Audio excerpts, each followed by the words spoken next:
السلام علیکم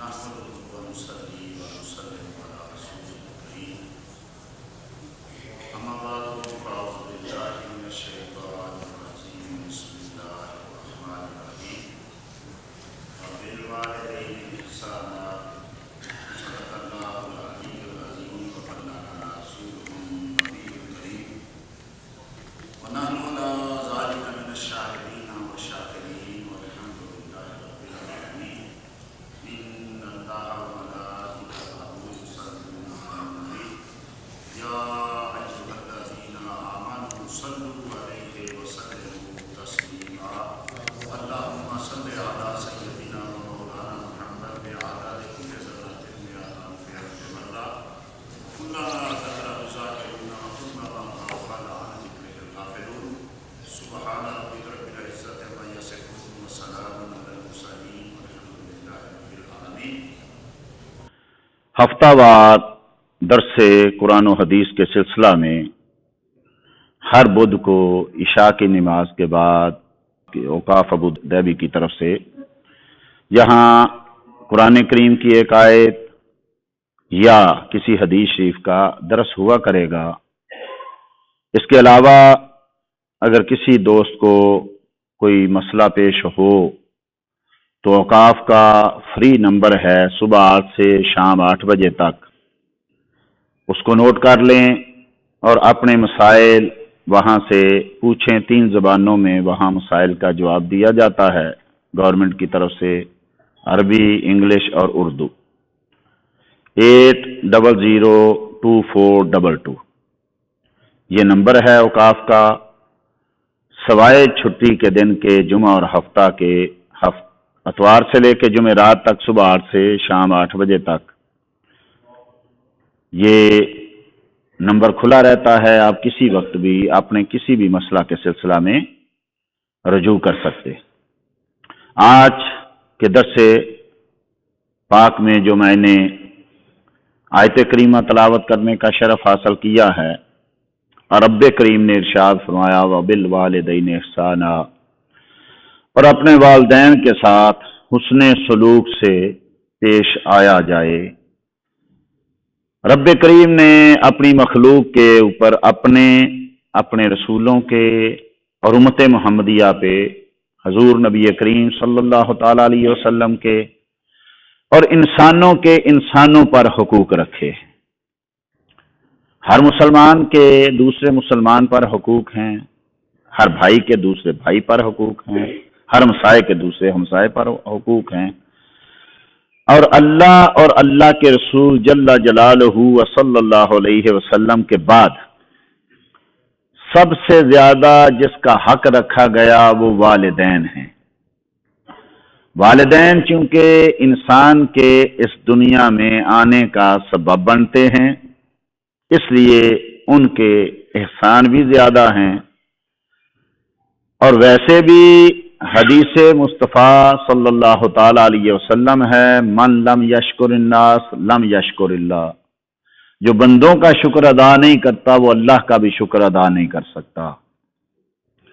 اور ان شکر کرنے والوں میں سب سے زیادہ اللہ رسول کے بعد والدین ہیں. اپنے والدین کے ساتھ حسن سلوک سے پیش آنا ہے، گفتگو میں نرمی برتنی ہے. رب کریم نے ارشاد فرمایا کہ اپنے پروں کو ڈھیلا کرو، نیچا کرو والدین کے سامنے. والدین بول رہے ہوں تو آہستہ بولیں. فرمایا نبی کریم صلی اللہ تعالی علیہ وسلم نے رضا اللہ فی رضا الوالد، تمہارے رب کی رضا تمہارے باپ کی رضا میں ہے. باپ راضی تو رب راضی، باپ ناراض تو رب ناراض. ایک حدیثی میں ہے فرمایا باپ تمہاری جنت کا درمیانی دروازہ ہے، چاہو تو بند کر لو چاہو تو کھول لو. یعنی ناراض کر کے جنت بند کر لو اپنے آپ پر، باپ کو راضی کر کے اپنے آپ پر جنت کا دروازہ کھول لو. اور ایک حدیثی میں ہے، یہ ساری صحاح ستہ کی صحیح احادیث ہیں، فرمایا کہ والدین میں سے بالخصوص والدہ کے اپنی جگہ وہ بھی عرض کرتا ہوں. ایک حدیث میں والدین کا لفظ ہے، ایک میں صرف والد کا، کہ اگر کوئی آدمی مسکرا کر خوش ہو کر اپنے باپ کے چہرے کو دیکھے تو فرمایا اس کو ایک حج مقبول کا ثواب ملتا ہے. آپ جانتے ہیں حج کتنی بڑی عبادت ہے اور کتنی مشکل ترین عبادت ہے. لاکھوں روپے لگا کے کتنے دن کتنے مصائب و آلام کے بعد پھر بھی حج قبول ہوتا ہے کہ نہیں ہوتا کچھ پتہ نہیں، کیونکہ ہمارے عمل، ہمارا رزق، کوئی عبادت قبول نہیں ہوتی جب تک کہ بندے کا رزق حلال نہ ہو. علماء نے، بزرگوں نے فرمایا کہ اپنے لقمے کی اصلاح کرو، وگرنہ یہ مشقت فضول ہے، وگرنہ یہ نماز، روزہ، حج کا سب مشقت ہے، یہ ورزش ہے.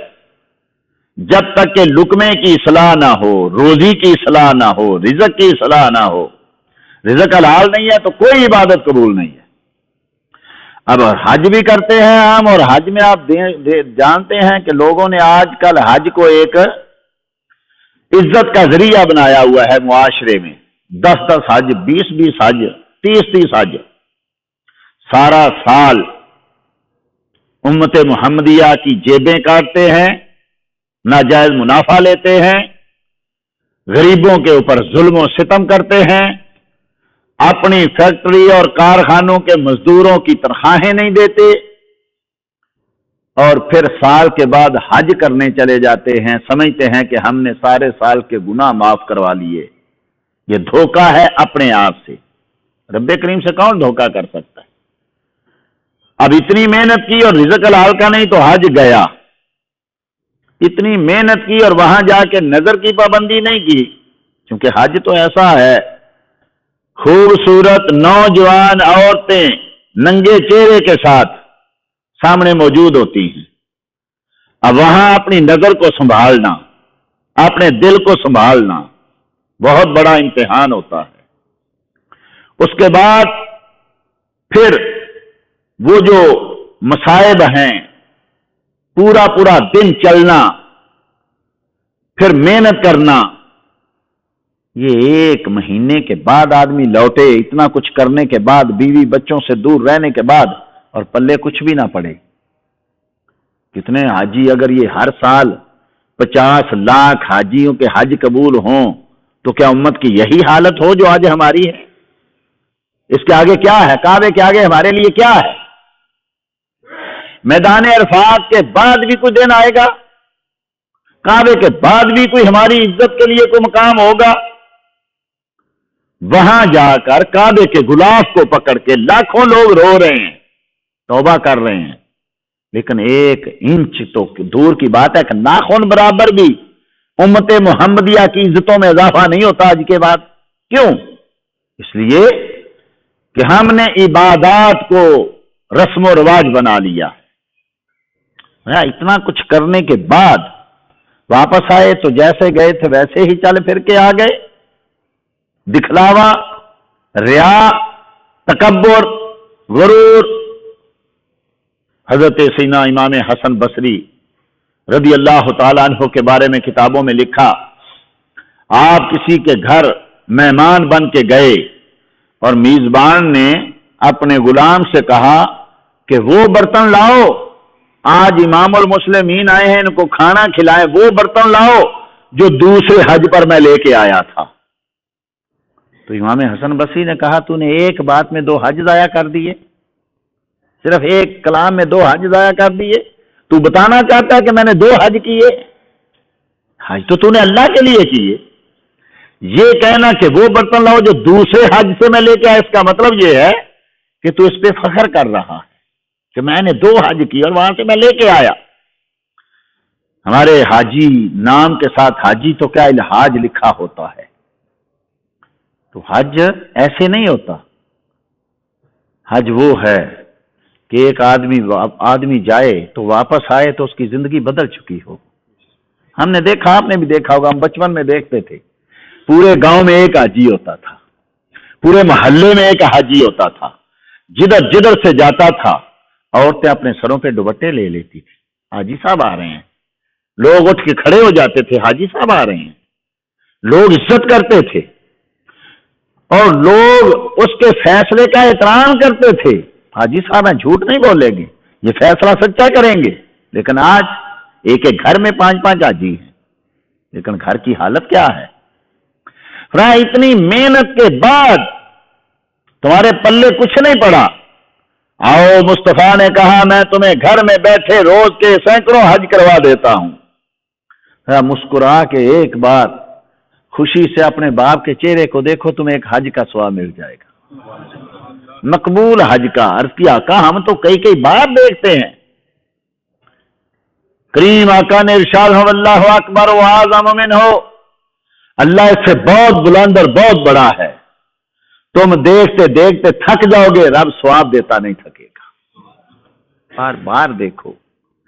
دیکھیے والد کا اتنا درجہ بنا دیا رب کریم نے, اور ماں اللہ اکبر. اب یہ باپ کا درجہ ہے. حضرت سیدنا عبداللہ ابن عمر رضی اللہ تعالیٰ عنہما سے کسی نے پوچھا کہ حضرت گھر سے فاقہ نہیں جاتا, محنت بڑی کرتا ہوں لیکن برکت نہیں پڑتی میرے مال میں, میرے رزق میں. آج یہ ہم سب کا مسئلہ نہیں ہے, بڑی محنت کرتا ہوں پتہ نہیں چلتا کدھر جاتا ہے. تو سیدنا عبداللہ ابن عمر رضی اللہ تعالیٰ عنہ نے ارشاد فرمایا تو چلتے ہوئے باپ کے آگے چلتا ہوگا یا تو بیٹھتے ہوئے باپ کے سرہانے کی طرح بیٹھ جاتا ہوگا. ہم نے کبھی ان چیزوں کا خیال کیا؟ اگر بیٹھو تو باپ کے سرہانے کی طرح مت بیٹھو, گھر میں بے برکتی ہوگی. چلو تو باپ کے آگے مت چلو, باپ کو کمر مت کرو, پیٹھ مت کرو, گھر میں بے برکتی ہوگی. اگر باپ کی عزت کرو گے تو تمہارے رزق میں برکت عطا فرما دی جائے گی. باپ چارپائی پہ بیٹھا ہو تو بیٹا نیچے بیٹھے, باپ سرانے میں بیٹھا ہے تو بیٹا پائنتی کی طرف بیٹھے. ہاں علماء نے بیان کیا 2 وجہ سے بیٹا آگے ہو سکتا ہے.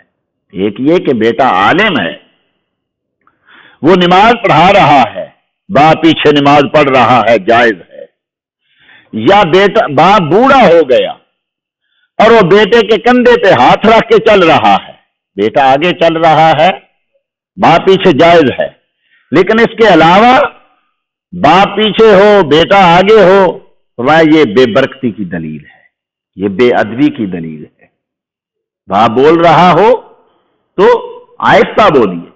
سیدنا عبداللہ ابن عمر رضی اللہ تعالیٰ عنہما سے ہی روایت ہے, آپ کسی قبرستان سے گزر رہے تھے کہ پیچھے سے آواز آئی یا عبداللہ. کہتے ہیں مجھے نہیں پتا اس کو میرا نام پتا تھا یا ویسے عبداللہ اللہ کے بندے, اس نے مجھے یہ کہہ کے پکارا ہو اللہ کے بندے, یا اس کو میرا نام پتا تھا. میں نے اچانک مڑ کے دیکھا, قبرستان سے گزر رہے تھے, کہتا میں نے اچانک مڑ کے دیکھا ایک آدمی کی قبر پھٹی ہے, وہ قبر سے نکلا ہے اور اس کا جسم تو انسان کا ہے, چہرہ گدھے کا ہے. میں پیچھے پلٹنے لگا, پیچھے ہی دیکھا ایک اور شخص نکلا, اس کے ہاتھ میں ایک آتشی کوڑا تھا, ایک آگ کا کوڑا تھا. اسے کہا عبداللہ جاؤ, تم اس کی مدد نہیں کر سکتے. میں نے کہا اس کا کیا قصور اور اس کا کیا گناہ ہے کہ اس کا چہرہ بدل دیا گیا ہے قبر میں اور اس کو عذاب ہو رہا ہے. کہا ایک دن اس کا باپ اونچی آواز سے بول رہا تھا تو اس نے کہا تھا تو یوں چیختا ہے جیسے گدھا چیختا ہے, تو اس لیے اس کے چہرے کو گدھے کا چہرہ بنا دیا گیا, اس کو مسخ کر دیا گیا. باپ بولے تو بیٹے کو چاہیے چپ ہو جائے. آج تو ہم کہتے ہیں ابا جی تمہارا دور اور تھا, ہمارا اور ہے, تمہیں نہیں پتا آج کے دور کا, دنیا ترقی کر گئی ہے اور تم ابھی جہالت کی باتیں کر رہے ہو. فرمایا یہ ہے باپ کی شان. اور مصطفیٰ سے پوچھا گیا آقا اگر میں مہربانی کرنا چاہوں تو کس کا حق زیادہ ہے؟ فرمایا تمہاری ماں کا. عرض کی آقا اس کے بعد فرمایا تمہاری ماں کا. آقا اس کے بعد فرمایا تمہاری ماں کا. آقا اس کے بعد فرمایا تمہارے باپ کا. یعنی صلہ رحمی میں ماں آگے, حکم میں باپ آگے.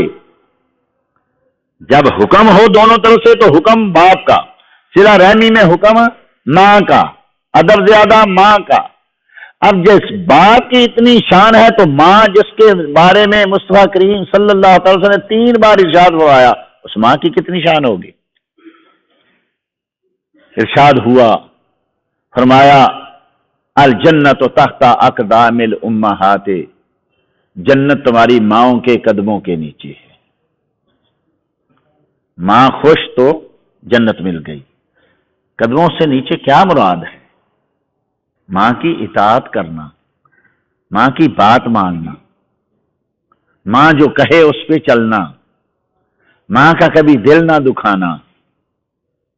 امام ترمذی نے نوادر میں روایت کو نقل کیا کہ نبی کریم صلی اللہ تعالی وسلم نے ارشاد فرمایا، اگر میں عشاء کی نماز پڑھ رہا ہوں، رب کی نماز پڑھ رہا ہوں، اور میری ماں مجھے آواز دے تو میں نماز توڑ کے اپنی ماں کی بات سن لوں۔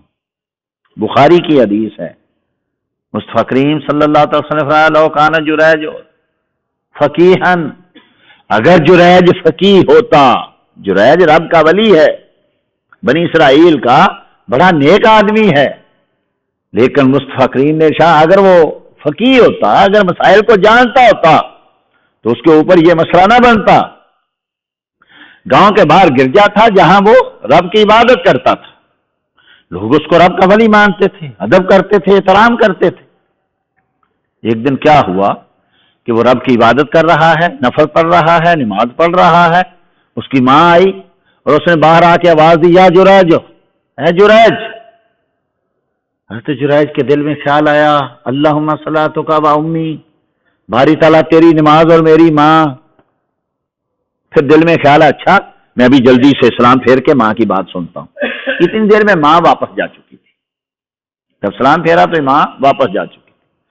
پھر دوسری رات پھر ماں آئی، پھر آ کے آواز دی، جا جریج، پھر نماز میں ہو تو رب کے ولی نماز ہی پڑھتے رہتے۔ پھر اس نے آواز دی، پھر نماز میں تھے، پھر خیال آیا، اللہم صلاتک و امی، باری تعالیٰ تیری نماز اور میری ماں۔ اچھا میں جلدی سلام پھیر کے ماں کی بات سنتا ہوں۔ سلام پھیرا تو پھر ماں جا چکی تھی۔ تیسری رات پھر ماں آئی اور پھر اس نے اتفاق ایسا ہی، تو پھر نماز پڑھ رہا تھا، پھر ماں نے آواز دی، پھر اس نے یہی کہا، باری تعالیٰ تیری نماز اور میری ماں۔ اچھا میں اس سے جلدی سلام پھیری تو ماں جا چکی۔ 3 دن ماں آتی رہی، اس نے اندر آ کے نہیں دیکھا کہ وہ اندر گرجے میں نماز پڑھ رہا ہے۔ اس نے کہا ایسا ہو گیا تو ماں کی آواز پہ جواب نہیں دیتا؟ اچھا جاتے جاتے کہہ گیا، اچھا کسی غلط عورت کا منہ دیکھے تو۔ ابھی ماں گئی ہے، دوسرا دن آیا ہے کہ گرجے کے دوسری طرف ایک عورت نے حرام کا بچہ جن دیا۔ لوگ آئے، کنواری لڑکی نے بچہ جان دیا، کس کا بیٹا ہے، یہ کہاں سے لائی ہے تو؟ اس نے کہا یہ جس کو تم بڑا نیک سمجھتے ہو نا، یہ جو یہاں اندر رہتا ہے، یہ اسی کی کارستانی ہے، یہ اسی نے زنا کیا ہے۔ لوگ آئے، آؤ دیکھا نہ تاؤ، نہ پوچھا نہ بات کی۔ پتہ ہے لوگوں کو ہماری ذات سے محبت نہیں ہوتی، ہماری نیکی سے محبت ہوتی ہے۔ ان کے سامنے علماء کا جو ایک گنبد بنا ہوتا ہے وہ نیکی کی وجہ سے بنا ہوتا ہے، ذات کے ساتھ محبت نہیں ہوتی۔ اور جب ان کے سامنے وہ نیکی کا گنبد گرتا ہے کہ ہم اس کو کیا سمجھتے، یہ کیا نکلا، کیونکہ دوستی ذات سے ہے نہیں ہے، دوستی تو ہے نیکی سے، اب نیکی رہی نہیں، دوستی گئی۔ انہوں نے آؤ دیکھا نہ تاؤ آئے، مار مار کے اس کو بے ہوش کر دیا اور سارا گرجا توڑ دیا، اینٹ سے اینٹ بجا دی۔ جب ہوش آئی حضرت جریج کو، کہا کیا ہوا، تم نے مجھے کیوں سزا دی؟ کہا ہم تمہیں اللہ کا ولی سمجھتے تھے اور تو زانی نکلا، زنا کیا۔ کہا میں نے تو کوئی زنا نہیں کیا۔ کہا پوچھو اس عورت سے، یہ عورت کہہ رہی ہے کہ تو نے زنا کیا، یہ بچہ تیرا ہے۔ رب کا ولی تھے، آپ نے کہا لاؤ اس عورت کو، اس کے بچے کو۔ مصطفیٰ کریم نے بخاری میں حدیث جب کہا نا کہ 3 بچے بولے، ان میں ایک یہ واقعہ ہے۔ جب بچہ آیا، حضرت جریج نے بچے کو، 1 دن کا بچہ ہے، کہا بول تو کس کا بیٹا ہے؟ بچہ کہنے لگا یہاں ایک بکریاں چرانے والا ہے، اس نے میری ماں سے زنا کیا، میں اس کا بیٹا ہوں۔ اللہ کے ولی کی کرامت ظاہر ہوئی. اب لوگ پشیمان ہوئے کہ ہم نے کیا کر دیا. ہم نے اللہ کے ولی کو سزا دے دی, گرجا تباہ کر دیا. اب وہ ہاتھ باندھے آئے, حضور معافی دے دیں, غلطی ہو گئی, ہمیں ایسا نہیں چاہیے تھا. فرمایا تمہاری غلطی نہیں ہے, غلطی میری ہے, مجھے پتا چل گیا ہے کہاں ہوئی تھی. میں 3 دن ماں کا جواب نہیں دے سکا, رب کریم نے اس کی مجھے سزا دی ہے. لوگوں نے کہا ہم اس گرجے کو سونے کا بنا دیتے ہیں, کہا مجھے ضرورت نہیں ہے, مجھے رب کریم نے مسئلہ بتا دیا ہے کہ میری عبادت قبول ہوگی اگر تیری ماں راضی ہوگی. اس لیے ماں کا رتبہ, والدین کا, یہ بھی بخاری کی حدیث ہے. دوسری حدیث جو میں پیش کرنے جا رہا ہوں یہ بھی بخاری شریف کی حدیث ہے, جہاں کریم آقا صلی اللہ علیہ وسلم نے ارشاد فرمایا نا غار والوں کا واقعہ کہ 3 آدمی تھے, وہ ایک باہر کہیں جا رہے تھے, طوفان آیا, بارش آئی, وہ ایک پہاڑ کی غار میں چھپ گئے. اب جب اندر گئے تو بہت بڑا پتھر ایک پہاڑ کے اس غار کے منہ کے آگے آ گیا. اب اگر سارے بھی آدمی لگیں تینوں کے تینوں تو پتھر ہلتا نہیں تھا. ہم تو مر جائیں گے اندر, کیا کریں. انہوں نے آپس میں کہا اچھا رب کریم کی بارگاہ میں اپنا کوئی عمل پیش کرو جس کے وسیلے سے اللہ ہمیں یہاں سے نجات دے دے. اس کا ایک عمل جو موضوع کے مطابق ہے وہ میں عرض کرتا ہوں.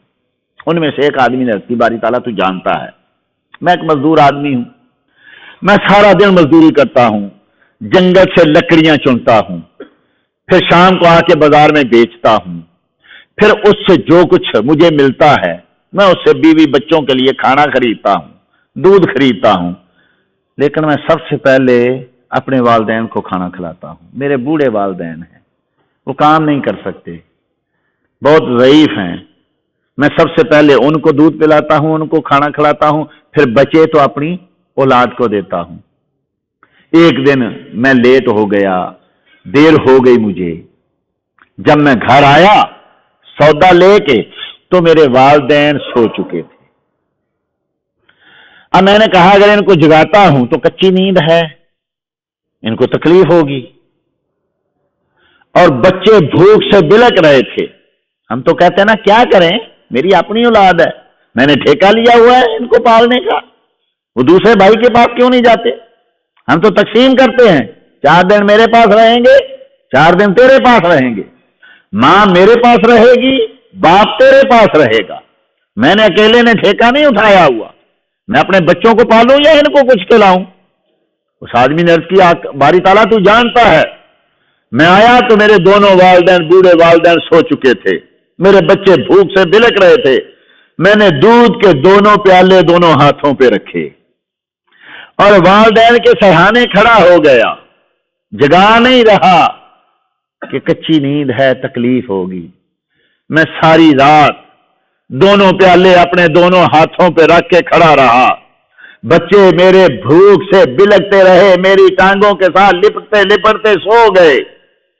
صبح تک میں والدین کے سرہانے دونوں پیالے لے کے کھڑا رہا.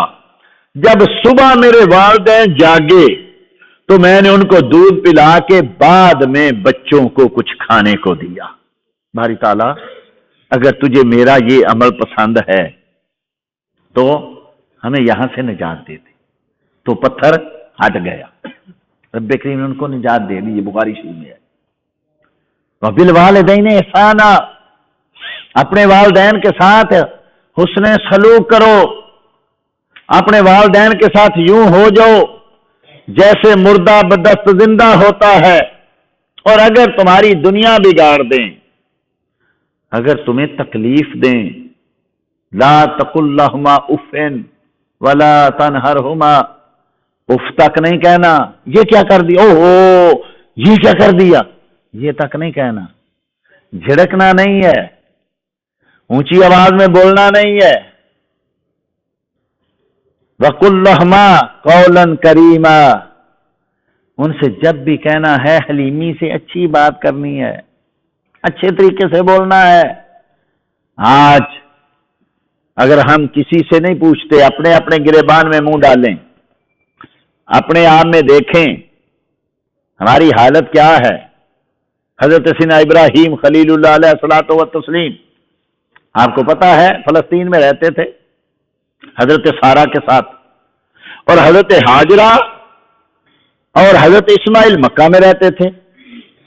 حضرت ابراہیم ہر مہینے نکلتے فلسطین سے اور مکہ شریف جاتے، بیوی سے ملتے، بچے سے ملتے، پھر شام تک واپس آ جاتے۔ پیچھے حضرت سارہ کا حکم تھا کہ آپ نے شام سے پہلے واپس آئیں، یہ آپ کا معجزہ ہے۔ آج جہاز پہ آدمی جائے تو تب بھی شاید شام تک واپس نہ لوٹے، لیکن آپ اونٹ پہ جاتے تھے، صبح اور شام تک فلسطین واپس لوٹ آتے تھے۔ آپ گئے، حضرت اسماعیل جوان ہو چکے تھے، شادی ہو چکی تھی۔ جب حضرت ابراہیم وہاں پہنچے تو دیکھا حضرت اسماعیل گھر نہیں ہے، ان کی بیوی گھر میں ہے۔ آپ نے پوچھا، آپ اپنی سواری سے اترے نہیں، آپ نے پوچھا اسماعیل کہاں؟ تو کہا وہ کہیں کام کے لیے گئے ہیں۔ آپ نے کہا گھر کا کیسے معاملہ چل رہا ہے؟ شکایت کی بیوی نے، آپ کی بہو نے، برکت نہیں ہے گھر میں، تکلیفیں ہیں بہت ساری، پوری نہیں پڑتی، جیسے عادت ہوتی ہے پوری نہیں پڑتی، کیا کریں؟ اب حضرت ابراہیم کی عمر اللہ اکبر، ہر قدم امتحان میں گزرا ہے۔ اسماعیل علیہ السلام کا ہر قدم امتحان میں گزرا ہے۔ 2-4 ہفتے کے تھے جب باپ چھوڑ کے چلے گئے تھے۔ کیسے زندگی، کیسے وہ ایک لمبا واقعہ ہے۔ اس گھر سے رب کی شکایت ہو۔ حضرت ابراہیم علیہ السلام فرمایا اچھا، جب اسماعیل شام کو واپس آئے نا تو ان کو کہنا کہ اپنے گھر کی دہلیز بدل دے۔ شام کو اسماعیل علیہ السلام واپس آئے تو دیکھا کہ فضا میں، ہوا میں حضرت ابراہیم کی خوشبو آ رہی ہے۔ کہا، گھر گئے، کہا آج کوئی آدمی آیا تھا؟ کہا ہاں، ایک بزرگ آدمی آئے تھے، سفید داڑھی تھی، انہوں نے آپ کے بارے میں پوچھا، پھر گھر کے بارے میں پوچھا، تو میں نے ان کو جو گھر کی صحیح حالت ہے بتا دی۔ کیا کہا انہوں نے جاتے جاتے کہا تھا کہ اپنے گھر کی دہلیز کو بدل دینا۔ ہاں اچھا، جا میں تجھے طلاق دیتا ہوں۔ کہا کیا مطلب؟ کہا وہ میرے باپ تھے، اللہ کے خلیل تھے، انہوں نے مجھے یہی حکم دیا کہ گھر کی دہلیز کو بدل دو، یعنی بیوی کو طلاق دے دو، لہذا میرے باپ کا حکم ہے، میں تمہیں گھر میں نہیں رکھ سکتا۔ طلاق دے دی، پھر دوبارہ شادی کی۔ پھر کچھ ماہ کے بعد جب حضرت ابراہیم علیہ السلام تشریف لائے، آ کے دیکھا کہ بہو نہیں ہے۔ پوچھا اسماعیل کہاں؟ علیہ الصلوۃ والسلام، وہ تو باہر گئے ہوئے ہیں۔ کہا گھر کی حالت کیسے ہیں؟ کہا اللہ کا بڑا شکر ہے، رب نے بڑا کرم کیا ہوا ہے، اللہ کا ہم شکر ادا نہیں کر سکتے، اتنی نعمتیں ہیں۔ اسماعیل علیہ السلام لیٹ ہو گئے، حضرت ابراہیم واپس چلے اور کہنے لگے کہ اسماعیل آئے تو اس کو کہنا کہ تیرے گھر کی یہ دہلیز تیرے قابل ہے، گھر کی دہلیز کو قائم رکھنا۔ چلے گئے۔ اسماعیل علیہ السلام شام کو آئے تو آ کے پوچھا کہ کون آیا تھا آج، فضا میں خوشبو پھیلی ہوئی ہے۔ دونوں نبی تھے۔ تو کہا کہ ایک بزرگ آئے تھے، ایسے ایسے ان کی مبارک شکل تھی۔ کہا کیا کہہ کے گئے؟ کہا کہہ کے گئے ہیں کہ اسماعیل آئے تو اس کو کہنا کہ گھر کی دہلیز کو قائم رکھے۔ تو خوش قسمت ہے، وہ اللہ کے خلیل میرے باپ تھے، انہوں نے بطور میری بیوی زوجہ اور اپنے بہو تجھے قبول فرما لیا۔ اس حدیث سے کیا نتیجہ اخذ ہوتا ہے کہ باپ پورا اختیار رکھتا ہے بیٹے کے گھر میں، جیسا کہ ایک حدیثی میں ہے، ایک صحابی آئے، بعد میں وہ سیدنا عبداللہ بن عمر ہے، بعض روایتوں میں آ کے عرض کی آقا میرا باپ مجھ سے زیادہ مانگتا ہے، میرے گھر میں اتنا نہیں ہوتا، وہ مانگتا ہے، تو کیا کروں میں، میرے بیوی بچے بھی ہیں، میں نے ان کو بھی کھلانا ہوتا ہے۔ انتا ومالو کا لے ابیک، مشہور حدیث ہے، اصول اس پہ بنے ہیں، انتا ومالو کا لے ابیک، تو اور تیرا مال دونوں تیرے باپ کے، تو اور تیرا مال دونوں تیرے باپ کی. باپ بیٹے کو، بیٹا باپ کو زکوٰۃ کیوں نہیں دے سکتا؟ بھائی کو بھائی دے سکتا ہے، بہن کو بھائی دے سکتا ہے، چچے کو بھتیجا دے سکتا ہے، ماموں کو بھانجا دے سکتا ہے. باپ کو بیٹا نہیں دے سکتا، بیٹے کو باپ نہیں دے سکتا. کیوں؟ اس لیے کہ وہ سارا مال ہی باپ کا ہے، تو اس کو زکوٰۃ کیسے دے؟ اس کو وہ تو مالک ہے، تو مالک خود زکوٰۃ کیسے لے؟ بیٹا اور بیٹے کا مال یہ باپ کا ہے.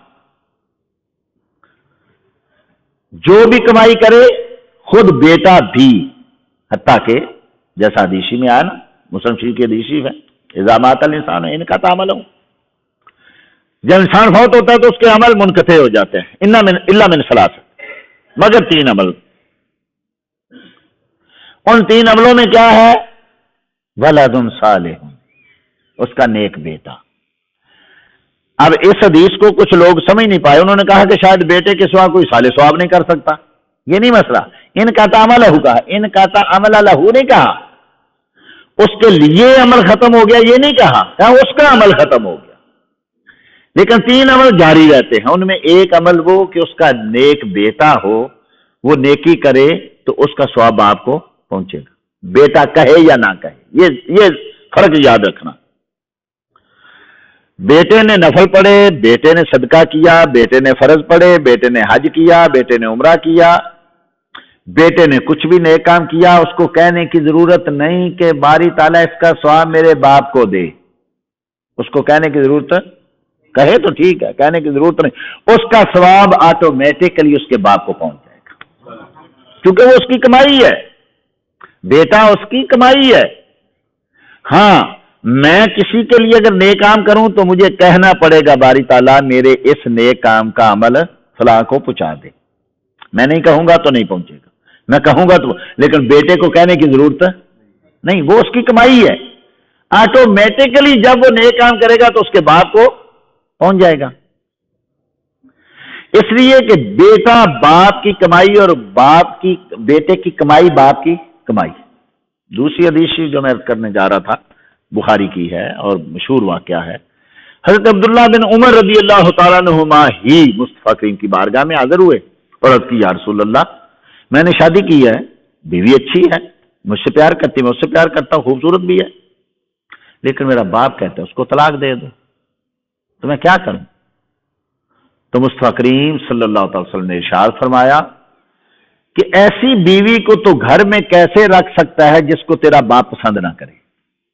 ایسے کیسے ہو سکتا ہے؟ لہذا آپ کو طلاق دینی پڑی. یہ ایک شرعی مسئلہ ہے، فقہی مسئلہ ہے، اس میں بہت ساری بحث علماء نے کی، کتابیں لکھی گئی کہ کیا ہر باپ کے کہنے سے ہر بیٹے پہ طلاق دینا واجب ہو جاتا ہے؟ کچھ علماء نے کہا ہاں، یہ 2 واقعے ہمارے سامنے، حضرت ابراہیم کا، حضرت فاروق اعظم کا. اور کچھ محققین نے کہا کہ نہیں، ہر جگہ یہ نہیں، نہ ہر باپ ابراہیم صلی اللہ علیہ وسلم کی طرح ہے، نہ ہر باپ عمر فاروق کی طرح فقیہ ہے. بعض کا تو ہوتا ہے آج کل کہ باپ، چونکہ آج کل بعض اوقات ایسا ہوتا ہے، خاندانی کچھ مسائل ہوتے ہیں، بہو نے وقت پہ کھانا نہیں دیا یا بہو نے کوئی ایسی اور بات کر دی تو باپ نے کہا اس کو ابھی طلاق دے دو. ہاں، یہاں دیکھا جائے گا، کیونکہ باپ فقیہ نہیں ہے، باپ عالم نہیں ہے، باپ پڑھا نہیں ہے. یہاں دیکھا جائے اگر کوئی قصور ہے تو طلاق دینی واجب، اور اگر قصور نہیں تو باپ کے سامنے ہاتھ باندھ کے کھڑا ہو جائے، باپ کو خوش کرے. یہ بھی نہیں کہ میں تیرے کہنے سے نہیں دوں گا، تو جاہل ہے، تو کون سا فقیہ ہے، نہیں. باپ کے سامنے ہاتھ باندھ کے کھڑا ہو اور بیوی کی طرف سے معذرت کرے کہ اس سے اگر غلطی ہو گئی تو میں معافی چاہتا ہوں، اس کو معاف کر دیں. طلاق بہت بڑا کام ہے، بہت بڑی ایک سزا ہے عورت کے لیے. آپ اس کو معاف کر دیں، اس کو طلاق نہ دلائیں. اس طریقے سے اس کو سمجھانا چاہیے. تو اس لیے آدمی جو ہے یہ والدین کے لیے ان کی کمائی ہے، کوشش کرے کہ کبھی ان کے والدین کو نہ زندگی نہ مرنے کے بعد، جیسے میں نے ابھی عرض کیا نا، ثواب آٹومیٹکلی پہنچے گا. ایسے اگر بیٹا گناہ کرے گا تب بھی باپ سے تو پوچھا جائے گا کہ تو نے تربیت کیسے کی تھی. ابھی تک جو بیان ہوا یہ اولاد کے حقوق اولاد کے فرائض اور والدین کے حقوق بیان ہوئے، لیکن کچھ والدین کے حقوق اور والدین کے فرائض اور اولاد کے بھی حقوق ہیں۔ ان میں ایک حق یہ ہے کہ والدین اپنے بیٹے کو شریعت کی تعلیم دلائیں، اللہ کی توحید اور مصطفیٰ کریم صلی اللہ علیہ وسلم کے ادب کی تعلیم دیں۔ ان کو بتائیں کہ بیٹا، جس اللہ نے والدین کی اتنی عزت بڑھائی ہے، اس اللہ نے نبی کی کتنی عزت بڑھائی ہوگی۔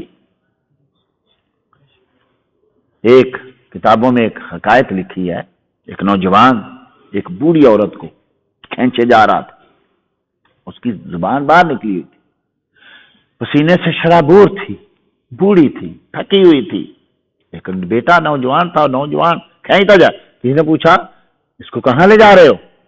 کہا اوقاف کا میلہ لگا ہوا ہے، بیچنے جا رہا ہوں۔ کہا کتنے کے لیے تھی؟ چونکہ انسان بکتے تھے نا اس وقت، عورتیں مرد بکا کرتے، جیسے آج جانور بکتے ہیں ایسے بکا کرتے۔ ہاں بیچنے جا رہا ہوں۔ کہا کتنے کے لیے تھی؟ کہا لی تو نہیں تھی، یہ خریدی تو نہیں تھی۔ کہا جب خریدی نہیں تھی تو بیچنے کیسے جا رہے؟ کہا بوڑھی ہو گئی ہے، گھر میں کام کاج کوئی نہیں ہے، اس لیے کچھ نہ کچھ تو پیسے ملیں گے۔ کہا خریدی نہیں تھے تو ہے کون؟ کہا رشتے میں میری ماں لگتی ہے۔ مائیں بھی بکا کرتی تھی، باپ بھی بکا کرتے تھے۔ آج دنیا ترقی کر گئی، لیکن آپ نے دیکھا آج بھی جن کی ہم تقلید کر رہے ہیں، جن کے پیچھے بھاگ رہے ہیں، آج یورپ والے، آج انگریز، آج بھی والدین بوڑھے ہو جائیں تو گھر سے نکال دیتے ہیں، گورنمنٹ سنبھالتی ہے۔ جن کو ہم دیکھتے ہیں نا یہ بڑے پڑھے لکھے ہیں، ان کے گھروں میں والدین کی جگہ نہیں ہے، گورنمنٹ نے الگ سے ان کے لیے بنائے ہوئے ہیں گھر، وہاں رہیں، اور کئی کئی سال تک بیٹے ملتے تک نہیں ہیں۔ یہ سال بعد ماں مدر ڈے، فادر ڈے، سال بعد، اور وہ بھی پتہ ہی نہیں والدین کہاں ہیں، کیا منا رہے ہو سال بعد۔ اور ہمارے بھی کچھ مسلمانوں کو مدر ڈے کا بڑا خیال آتا ہے۔ ارے مسلمان کے لیے مدر ڈے نہیں ہے، مسلمان کا ہر منٹ ماں کے لیے ہے۔ یہ سال بعد یاد کرے گا ماں باپ کو، سال بعد ایک دن منائے گا۔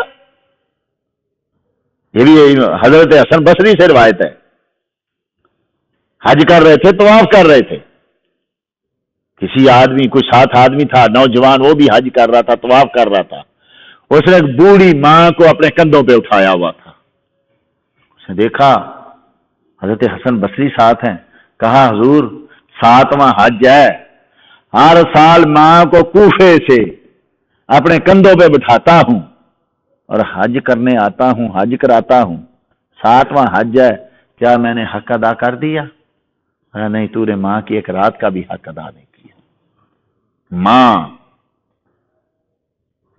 بھکا کرتی تھی، مائیں، باپ بھکا کرتے تھے، لیکن مصطفیٰ کریم صلی اللہ تعالی علیہ وسلم تشریف لائے، ماؤں کو بیچنے والوں، تمہاری ماؤں کے قدموں کے نیچے تمہاری جنت ہے۔